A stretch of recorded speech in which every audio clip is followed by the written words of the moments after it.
انت فاكر ان العداوة ما بين بني اسرائيل والمصريين القدماء بدأت فجأة؟ احب اقولك لا.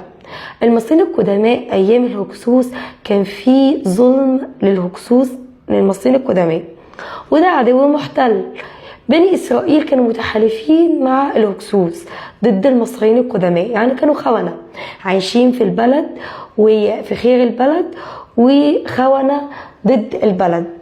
فالمهم لما المصريين القدماء طردوا الهكسوس أشر طردة، بدأوا بقى ان هم ياخدوا حقهم من الخونة دول بني إسرائيل.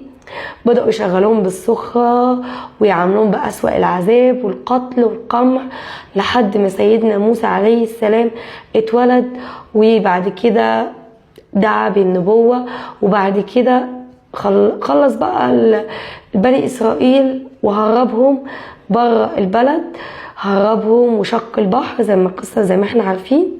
بس كده.